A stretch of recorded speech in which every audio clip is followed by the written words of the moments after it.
Oke baik, rekan-rekan semua, jadi kali ini saya akan membagikan cara ya penggunaan software Slide. Nah jadi tutorial yang saya buat ini juga sebagai syarat saya mengikuti proyek luas, praktikum geologi teknik. Nah baik kita langsung saja masuk. Di sini saya ada beberapa bahan ya. Ada 4 bahan yang akan kita analisis tingkat FK-nya berapa atau FS-nya ya. Nah jadi mungkin pertama-tama kita terlebih dahulu di slide ini ya dengan cara klik file import. Nah, lalu kita klik yang import DXF.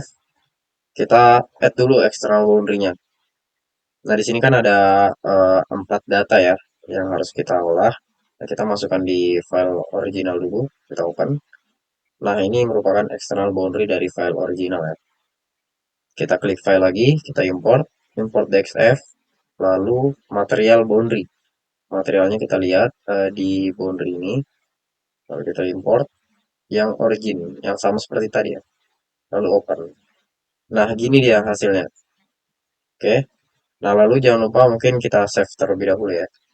Kita save di bagian project. Slide 1 ini kita ganti jadi original. Original aja ya. Lalu kita save. Oke, ini udah tersave. Kita buatkan lagi blank dokumen ya. Klik plus klik yang di sini blank dokumen. Ini kan yang tadi untuk yang original. Lalu yang untuk ini kita import import XF sama ya seperti tadi kita import yang di bagian turun 5 turun 5 lalu untuk kita buatkan paper baru turun 10 buatkan paper baru yang turun 20 sama ya tutorialnya mungkin ini akan saya cepatkan ya di video. Nah kita lihat saja.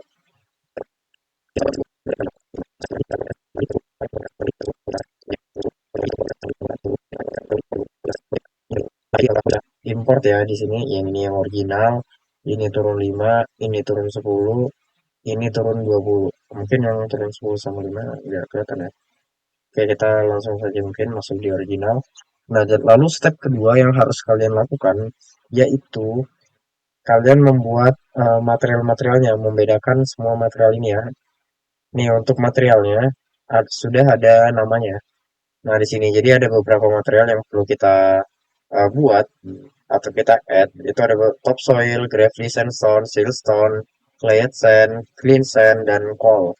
Oke, untuk cara add material boundary-nya, kita gunakan bagian property, lalu klik yang define materials. Nah ini, yang define material, material satu adalah topsoil. Nih, ini kita ganti sebagai topsoil. Lalu kita masukkan aja warnanya, sesuaikan. Ini ada 17, ini 17. Lalu kohesi 50, kohesi 50, yang P-nya 26. Nah, ini udah untuk yang topsoil. Lalu untuk material kedua, ini ada gravelly sandstone. Gravelly sandstone. Oke, untuk warnanya kita samakan ya sampai sana. Warna ini lalu kasih kayak gini. Nah, untuk unit kohesinya ini 15, 15,9 ya. Oke, kita lanjut tadi ini 15,9 ya, Gary Sandstone. Lalu untuk kohesinya 10, 10 untuk P-nya ini 26. Oke, lanjut ke material. Oh, sorry.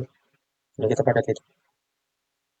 Oke, lalu untuk material ketiga yaitu siltstone. Siltstone. Ini kita ganti warnanya sesuaikan ya. Warna hijau. Oh, sebentar. Oh, warna hijau. Hijau ini ya. Nah, unit weight-nya ganti 1977. 1977. Untuk kohesinya 223 1 31 ya kita lanjut clayets ini ya clayetsan 17,8 lalu untuk kohesinya itu 10. Oke lalu kita lanjut ke material kelima ya Material kelima ini adalah clean sand.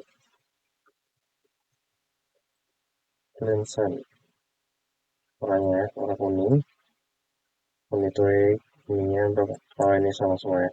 Kita langsung aja ke call. Kita ke call.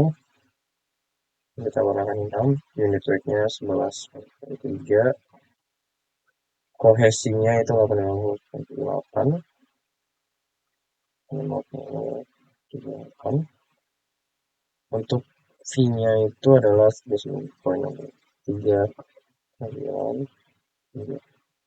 Oke, ini ya. Jadi ada beberapa material yang udah kita buat: topsoil, gravelly, sandstone, siltstone, clay sand, clean sand, dan coal.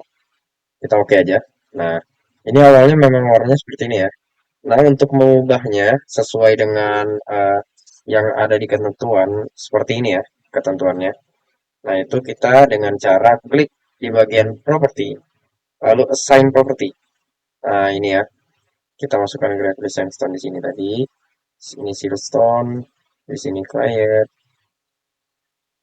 di sini clay, lalu di sini siltstone, di sini siltstone, di sini clay. Gini aja ya cara masukinnya. Ini clay, lalu ini coal.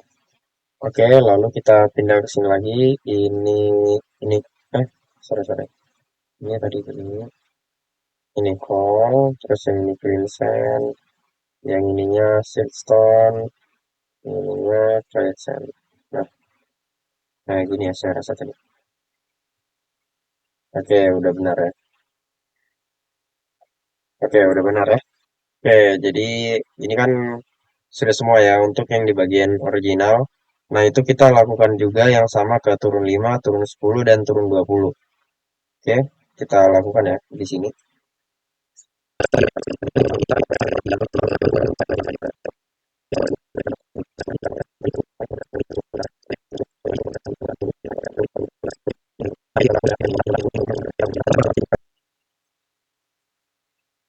Oke, oke baik. Jadi ini udah saya rubah semua ya dari original, turun 5, turun 10, dan juga turun 20 ya. Semuanya udah selesai. Nah, yang perlu kita lakukan kali ini yaitu kita add surface-nya. Kita klik surface option. Lalu ini ganti ke circular ya. Ini grid search-nya pakai ini aja. Lalu kita klik OK. Nah, lalu selanjutnya klik surface. Oh ya, jangan lupa di bagian di analisis ya, project settingnya ini kalian ubah disesuaikan gini ya. Ini general, jangan lupa jadi kanan ke kiri ya, right to left. Metodenya kita klik yang Bishop-nya sama yang jantungnya aja ya. Untuk yang lainnya tidak perlu ya. Nah, itu aja. Nah, baik kita selanjutnya masuk ke surface. Nah, ini kita add grid aja. Add grid aja. Ini kita ganti ke 20. Ini 30. Nah, lalu selanjutnya kita klik bagian compute. Nah, seperti ini. Setelah compute, kita interpret. Nah, gini ya hasilnya. Berarti ini nilai FS-nya yaitu 2,251. Oke, kita lakukan semuanya di turun turun 5, turun 10, dan juga turun 20. Oke, kita mulai dulu di turun 5. Sama, kita klik surface, kita surface option. Ini jangan lupa disamakan dulu ya. Jika sudah, kita add grid. Ini kita ganti ke 20, yang ini 30, disamakan aja. Lalu kita compute, lalu kita interpret. Nah, ini hasilnya. Ini untuk yang turun 5. Oke, kita lanjut ke turun 10. Oke, kita klik di bagian surface. Ini karena udah sama, kita langsung aja add grid ya. Oke, ini 20, di sini 30. Kita klik OK. Kita compute, lalu kita interpret. Nah, dia 1,693. Oke, turun 5, turun 10. Oke, harusnya Oke, nggak apa-apa. Kita lanjut ke turun 20. Ini kita add surface lagi. Add grid. Ini ya. Ini 20. Dan ini 30. Kita klik OK. Lalu kita compute. Bila sudah, kita buat. Nah, ya. Kayak gini ya hasilnya dia. Sebentar. Sebentar. Jadi di bagian ini ada dua dua metode atau dua klasifikasi. Nah, kita bisa pakai yang Janbu ataupun kita pakai yang Bishop. Nah, ini disamakan aja ya, sama di bagian di project setting. Nah, ini metodenya ya, kita ada yang pakai Bishop dan juga metode Janbu ini ya, dua. Jika kita aktifkan satu, maka satu satu metode saja yang akan keluar. Oke, so kita masuk ke bagian interpret lagi. Nah, jadi terdapat beberapa parameter utama ya nilai fs ini. Jika nilai fs lebih dari satu itu tergolong cukup aman ya, cukup safety. Nah, untuk yang turun 5 dan 10 ini kan sama aja ya, 1,6. Nah, 1,6 itu dia tingkat longsornya itu sedang atau keamanannya itu sedang. Nah, sedangkan ini keamanannya tinggi. Lalu untuk yang di bagian turun 20 ini udah betul-betul 1,4 ya.